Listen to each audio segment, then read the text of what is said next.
What do you think about all these things that he gets away with? You can add Benghazi to the list. How does he get away with it? Is it just the media? People are interested in, I don't know, other things? Why?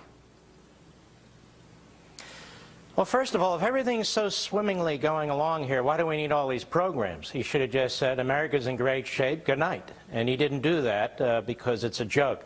How does he get away with it? Well, you know how he gets away with it. The media in this country are sycophants. They root for big government. Academia in this country, they live off of big government.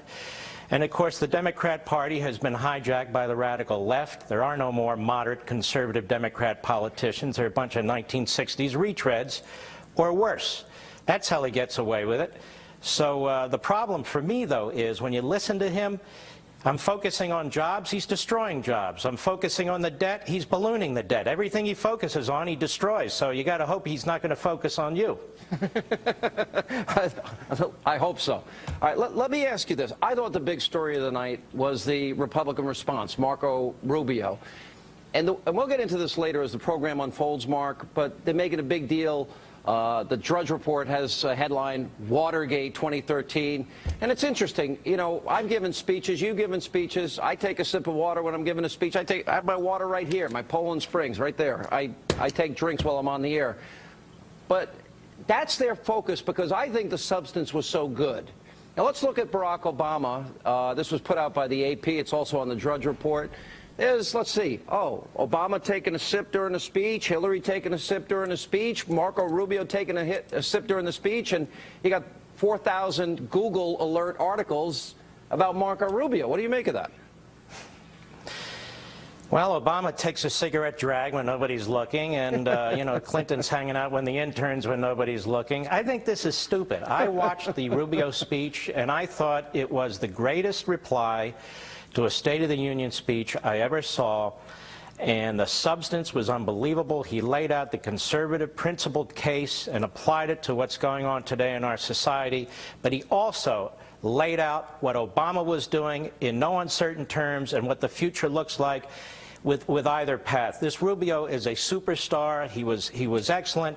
Look, I know he didn't have the clapping seal jumping up and down every time and 20 minutes of a pre-show, pre-State of the Union discussion, hype from the media and all the presidential trappings and all, which makes it more remarkable what Rubio did. Rubio gave a tremendous speech, and frankly, so did Rand Paul. Yeah. I agree with both of those things. I thought it was the best speech response to a State of the Union that I had seen. I agree with you on that point, and I agree about Rand Paul also. You said, and it caused a little bit of a controversy, about the Muslim Brotherhood having infiltrated our government, and I believe it was in reference to the F-16s and the tanks that were given to Morsi, the 9/11 truther that thinks the Israelis are descendants of apes and pigs, which is the dumbest policy I think I've seen. Explain. Well, they might as well have infiltrated our government. They have a friend in the Oval Office. They've had visitors in the Oval Office. I don't know why we can't be truthful about this, why we have to censor the facts. The fact is that Obama is insisting on arming a terrorist regime, the Muslim Brotherhood regime in Egypt, that is now coordinating with or attempting to align itself with the regime that's in Tehran. And why the hell would we be sending them 16 F-16s and Abrams tanks and everything else when that government, in fact, may fall? Why do we reward that? I mean, we're hollowing out our own military. We can't even have 2 aircraft carriers in the region at the same time. An aircraft carrier, Lincoln, hasn't moved because we can't fuel it. We're giving 16 F-16s to the Muslim Brotherhood president of Egypt. That's exactly what I mean. This president has his priorities all screwed up. All right, great one. Good to see us. Come out of the bunker once in a while and join us. We love having you. Thank you. God bless you. Take care. God bless you. You're a great American. And